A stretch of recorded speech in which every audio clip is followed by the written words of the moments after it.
বাংলাদেশের সর্বশেষ গুরুত্বপূর্ণ আপডেট সংবাদে আপনাকে স্বাগত। শুরুতেই সংবাদ শিরোনাম, পরে বিস্তারিত। শুরুতেই জানাবো, উপদেষ্টা ৩ জন, প্রতিমন্ত্রীর পদমর্যাদায় 2 বিশেষ সহকারী। অন্তর্বর্তীকালীন সরকারের পরিধি আরও বাড়ছে। এরই মধ্যে সামনে এসেছে 5 জনের নাম, যাদের 3 জনকে উপদেষ্টা হিসেবে এবং অপর 2 জনকে প্রতিমন্ত্রীর পদমর্যাদায় প্রধান উপদেষ্টার বিশেষ সহকারী হিসেবে নিয়োগ দেওয়া হবে বলে জানা গেছে। উপদেষ্টা 3 জন হলেন শেখ বশির উদ্দিন, মোহাম্মদ মাহফুজ আলম, মোস্তফা সরোয়ার ফারুক। অন্যদিকে খোদাবক্স চৌধুরী এবং ডক্টর সাইদুর রহমানকে প্রতিমন্ত্রীর পদমর্যাদায় প্রধান উপদেষ্টার বিশেষ সহকারী হিসেবে নিয়োগ পাবেন বলে জানা গেছে। এবারে জানাবো, দেশ ধ্বংস করে পালিয়ে গিয়ে এখন নিরীহ নেতাকর্মীদের উস্কে দিচ্ছে। আওয়ামী লীগ সরকারের পতন এবং শেখ হাসিনা দেশ ছেড়ে পালানোর 3 মাস পরে ঢাকায় একটি কর্মসূচির ডাক দিয়েছিল আওয়ামী লীগ। দলটি নিজেদের ফেসবুক পোস্টে নেতাকর্মীদের আজকের এই কর্মসূচিতে অংশ নেওয়ার আহ্বান জানিয়েছে। এই কর্মসূচি ঠেকাতে পাল্টা কর্মসূচি দিয়েছে ছাত্র জনতা। এ নিয়ে জনমনে এখন আতঙ্ক। তখন সাবেক স্বরাষ্ট্র প্রতিমন্ত্রী ও দেশের প্রথম প্রধানমন্ত্রী শহীদ তাজউদ্দিন আহমেদের ছেলে তানজিম আহমেদ সোহেল তাজ আওয়ামী লীগ নিয়ে ফেসবুকে একটি পোস্ট করেছেন। এ বিষয়ে গুরুত্বপূর্ণ সংবাদ জানাবো, সঙ্গেই থাকুন। এবারে জানাবো, পাচারকৃত অর্থ ফেরত আনতে সিঙ্গাপুরের সহায়তা চায় প্রধান উপদেষ্টা। বাংলাদেশ থেকে পাচার হওয়া বিলিয়ন বিলিয়ন ডলার পুনরুদ্ধার এবং দেশ থেকে অভিবাসন ব্যয় কমাতে সহায়তা করার জন্য সিঙ্গাপুরের প্রতি আহ্বান জানিয়েছেন বাংলাদেশের প্রধান উপদেষ্টা অধ্যাপক ড মোহাম্মদ ইউনূস। আজ তেজগাঁয়ে প্রধান উপদেষ্টার কার্যালয়ে তার সঙ্গে ঢাকায় নিযুক্ত সিঙ্গাপুর রাষ্ট্রদূত ডেরেক লো সাক্ষাৎ করতে এলে প্রধান উপদেষ্টা এ আহ্বান জানান। এবারে জানাবো, অক্টোবরে রপ্তানি আয় বেড়েছে 20.65%। অক্টোবর মাসে বাংলাদেশের রপ্তানি আয় 20.65% বেড়ে 4.13 বিলিয়ন ডলারে দাঁড়িয়েছে। 2023 সালের অক্টোবর মাসে এটি ছিল 3.42 বিলিয়ন ডলার। এদিকে 9 দিনে রেমিটেন্স এসেছে $65 কোটি। শেখ হাসিনা সরকারের পতনের পর দেশের অস্থিতিশীল সংকট কাটিয়ে রেমিটেন্স প্রবাহ বাড়তে শুরু করেছে। এরই ধারাবাহিকতায় চলতি মাসের প্রথম 9 দিনে রেমিটেন্স এসেছে $65.50 কোটি। এবং সর্বশেষ জানাবো, সেন্ট মার্টিনে প্রবেশের নতুন নিয়ম। সেন্ট মার্টিনে যেতে হলে স্থানীয় বাসিন্দাদের লাগছে জাতীয় পরিচয়পত্র এনআইডি। পর্যটক সহ দ্বীপের বাইরের কেউ সেখানে যেতে পারছে না। তবে গবেষণা কাজে এনজিও কর্মী বা সংবাদ সংগ্রহে সাংবাদিকরা যেতে পারবেন, লাগবে লিখিত অনুমতি। টেকনাফ উপজেলা প্রশাসন থেকে মৌখিকভাবে এই নির্দেশনা দেওয়া হয়েছে। অথচ সরকারি ঘোষণা অনুযায়ী নভেম্বর পর্যটকদের সেন্ট মার্টিনে ভ্রমণে বাধা থাকার কথা নয়। নভেম্বর মাসে পর্যটকেরা যেতে পারবেন, তবে থাকতে পারবেন না, এমন ঘোষণা ছিল। জানা গেছে যাতায়াতের জন্য সেখানে অর্থাৎ সেন্ট মার্টিনে রুট পর্যটকবাহী একটি জাহাজও চলাচল শুরু হয়নি। স্পিড বোটে চলাচলও বন্ধ। যাত্রীবাহী ট্রলার বা সার্ভিস বোট চলাচল করলেও ভ্রমণ করতে লিখিত অনুমতি লাগছে। এ বিষয়ে টেকনাফ উপজেলা নির্বাহী কর্মকর্তা ইউএনও মোহাম্মদ আদনান চৌধুরী বলেন, পর্যটক সহ সেন্ট মার্টিনের বাইরের কোনো ব্যক্তিকে এখনও অনুমতি দেওয়া হচ্ছে না। কোনো এনজিও কর্মী গবেষণার কাজে কিংবা সংবাদ সংগ্রহের ক্ষেত্রে সাংবাদিকেরা জরুরি প্রয়োজনে যেতে পারবেন, তবে উপজেলা নির্বাহী কর্মকর্তার কার্যালয় থেকে লিখিত অনুমতি নিতে হবে। প্রিয় দর্শক, এতক্ষণ শুনছিলেন সংবাদ শিরোনাম, এবারে বিস্তারিত। তবে তার আগে বন্ধুরা, অনুরোধ থাকবে এই সংবাদটিতে একটি লাইক দিন।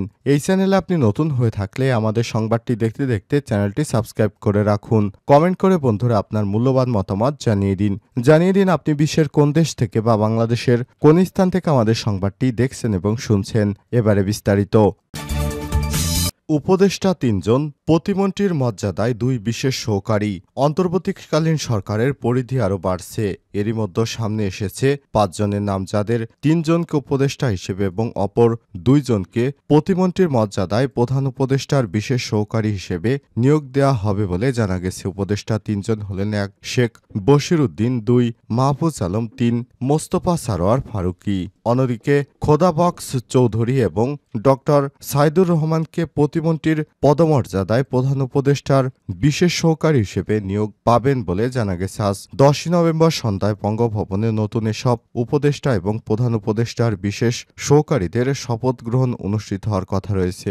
রাষ্ট্রপতি মোহাম্মদ শাহাবুদ্দিন তাদের শপথ পড়াবেন। এর আগে 4 দফায় শপথ গ্রহণ করে অন্তর্বর্তীকালীন সরকারের 17 জন উপদেষ্টা। এর মধ্যে 8 আগস্ট শপথ নেন প্রধান উপদেষ্টা ড মোহাম্মদ ইউনূস সহ 14 জন উপদেষ্টা। ঢাকা দেশের বাইরে থাকায় 3 উপদেষ্টা সেদিন শপথ নেননি। পরদিন শুক্রবার প্রধান উপদেষ্টা এবং অন্যান্য উপদেষ্টাদের দপ্তর বণ্টন করে প্রজ্ঞাপন জারি করে মন্ত্রিপরিষদ বিভাগ। পরে 11 আগস্ট শপথ নেন উপদেষ্টা সুপ্রদীপ চাকমা ও বিধান রঞ্জন রায়। আর 13 আগস্ট শপথ নেন আরেক উপদেষ্টা ফারুক আজম। এরপর গত 16 আগস্ট নতুন করে আরও 4 উপদেষ্টা শপথ নেন। তারা হলেন সাবেক সচিব মোহাম্মদ ফাউজুল কবির খান, সাবেক মন্ত্রিপরিষদ সচিব আলী ইমাম মজুমদার, অর্থনীতিবিদ ওয়াহিদুদ্দিন মাহমুদ এবং বাংলাদেশ রাইফেলসের সাবেক মহাপরিচালক লেফটেন্যান্ট জেনারেল অবসরপ্রাপ্ত জাহাঙ্গীর আলম চৌধুরী। দেশকে ধ্বংস করে পালিয়ে গেছে শেখ হাসিনা, এখন নিরীহ নেতাকর্মীদের উস্কে দিচ্ছে। আওয়ামী লীগ সরকারের পতন এবং শেখ হাসিনা দেশ ছেড়ে পালানোর 3 মাস পূর্ণ হয়েছে। এবার ঢাকায় একটি কর্মসূচির ডাক দিয়েছিল আওয়ামী লীগ সরকার। দলটি নিজেদের ফেসবুক পোস্টে নেতাকর্মীদের আজকের এই কর্মসূচিতে অংশ নেওয়ার আহ্বান জানিয়েছে। এই কর্মসূচি ঠেকাতে পাল্টা কর্মসূচি দিয়েছে ছাত্র জনতা। এ নিয়ে জনমনে যখন আতঙ্ক, তখন সাবেক স্বরাষ্ট্র প্রতিমন্ত্রী ও দেশের প্রথম প্রধানমন্ত্রী শহীদ তাজউদ্দিন আহমেদের ছেলে তানজিম আহমেদ সোহেল তাজ আওয়ামী লীগ নিয়ে ফেসবুকে একটি পোস্ট করেছেন। রোববার দুপুরে দেয়া পোস্টে তিনি লিখেছেন, একটি পরিবার দেশটাকে ধ্বংস করে পালিয়ে গিয়ে এখন নিরীহ নেতাকর্মীদের উস্কে দিচ্ছে যাতে তারা আবার বাংলাদেশকে শোষণ করতে পারে। রোববার বেলা 1টার দিকে নিজের ভেরিফাইড ফেসবুক পেজে এক পোস্টে তিনি এসব কথা বলেন। রাজধানী 0 পয়েন্টে আওয়ামী লীগের 2 কর্মীকে আটক ও মারধরের একটি প্রতিবেদনের স্ক্রিনশট দিয়ে পোস্ট করেন সোহেল তাজ। ওই পোস্টে সোহেল তাজ লিখেছেন, একটি পরিবার ও তাদের সাঙ্গপাঙ্গরা বাংলাদেশকে ধ্বংস করে হত্যা, গুম, খুন, নির্যাতন, নিপীড়ন করে গণতন্ত্রকে হত্যা করে জুলাই আগস্ট গণঅভ্যুত্থানে গণহত্যা চালিয়ে হাজার হাজার মানুষকে হত্যা করে, শত শত মানুষকে অন্ধ করে, হাজার হাজার মানুষকে পঙ্গু করে, দুর্নীতি করে দেশটাকে ধ্বংস করে দিয়ে এবার বিদেশে বসে নির্দেশনা দিচ্ছে। আর নিরীহ কিছু নেতাকর্মী ঢাকার বুকে এসে তারা মার খাচ্ছে। এটা কখনোই উচিত না। উল্লেখ্য, 10 নভেম্বর শহীদ নূর হোসেন দিবস উপলক্ষে আজ গণতান্ত্রিক অধিকার প্রতিষ্ঠার দাবিতে গুলিস্তান 0 পয়েন্টে আওয়ামী লীগ বিক্ষোভ মিছিলের ডাক দিয়েছে। এরপর বৈষম্যবিরোধী ছাত্র আন্দোলনে এক জায়গায় গণজমায়েত কর্মসূচির ডাক দেয়। কর্মসূচি ঘোষণার পর শনিবার রাতেই সেখানে বিক্ষোভ করেন শিক্ষার্থীরা। পাচারকৃত অর্থ ফেরত আনতে সিঙ্গাপুরের সহায়তা চান প্রধান উপদেষ্টা। বাংলাদেশ থেকে পাচার হওয়া বিলিয়ন ডলার পুনরুদ্ধার এবং দেশ থেকে অভিবাসন ব্যয় কমাতে সহায়তা করার জন্য সিঙ্গাপুরের প্রতি আহ্বান জানিয়েছেন প্রধান উপদেষ্টা অধ্যাপক ড মোহাম্মদ ইউনূস। রোববার 10 নভেম্বর তেজগাঁয়ে প্রধান উপদেষ্টার কার্যালয়ে তার সঙ্গে ঢাকায় নিযুক্ত সিঙ্গাপুরের রাষ্ট্রদূত ডেরেক লো সাক্ষাৎ করতে এলে প্রধান উপদেষ্টা এই আহ্বান জানান। প্রধান উপদেষ্টার প্রেস উইং জানিয়েছেন, প্রায় 1 ঘণ্টার বৈঠকে অধ্যাপক ড মোহাম্মদ ইউনূস রাষ্ট্রদূতকে বলেন, বাংলাদেশ থেকে সিঙ্গাপুর সহ অনেক দেশে প্রচুর অর্থ পাচার করা হয়েছে। তিনি বলেন, সিঙ্গাপুরের কাছ থেকে আমাদের পূর্ণ সহযোগিতা প্রয়োজন। রাষ্ট্রদূত লো ঢাকাকে সহযোগিতা করার প্রতিশ্রুতি দেন। অধ্যাপক ড মোহাম্মদ ইউনূস বাংলাদেশ থেকে কর্মী নিয়োগের খরচ উল্লেখযোগ্যভাবে কমানোর লক্ষ্যে ঢাকার সঙ্গে কাজ করার জন্য দ্বীপরাষ্ট্রটির প্রতি আহ্বান জানান। তিনি বলেন, অন্তর্বর্তীকালীন সরকার বিদেশে বাংলাদেশি কর্মী অভিবাসনের ব্যয় কমিয়ে আনতে চায় যাতে তারা পরিবারের কাছে বেশি অর্থ পাঠাতে পারে। আমরা সিঙ্গাপুরের সঙ্গে নিয়োগের খরচ কমানোর জন্য একটি মডেল কাঠামো তৈরি করতে পারি।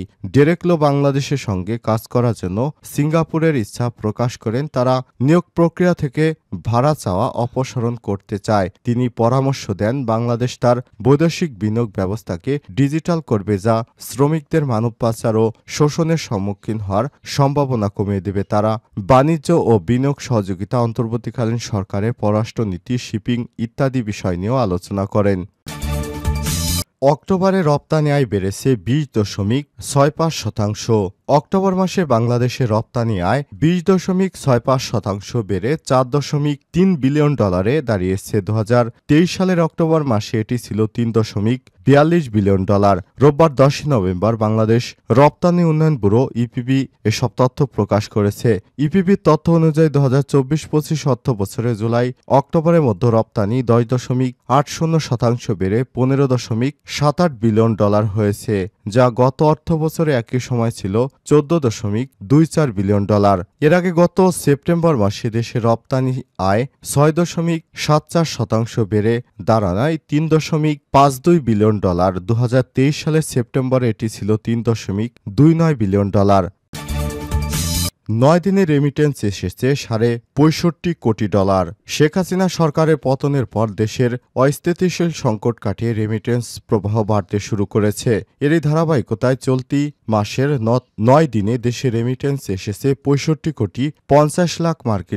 এই হিসাবে প্রতিদিন গড়ে দেশে এসেছে $7.28 কোটি রেমিটেন্স। রোববার 10 নভেম্বর বাংলাদেশ ব্যাংকের হালনাগাদ প্রতিবেদন থেকে সব তথ্য জানা গেছে। এতে বলা হয়েছে, চলতি নভেম্বরের মাসে প্রথম 9 দিনে দেশে এসেছে $65.50 রেমিটেন্স, আর অক্টোবরের একই সময় দেশে এসেছিল $73.98 কোটি।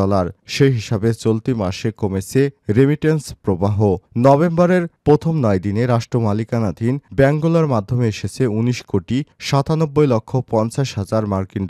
এছাড়াও বিশেষায়িত ব্যাংকের মাধ্যমে $3.15 লক্ষ, বেসরকারি ব্যাংকের মাধ্যমে $42.19 ও বিদেশি খাতের ব্যাংকগুলোর মাধ্যমে এসেছে $17.50 কোটি।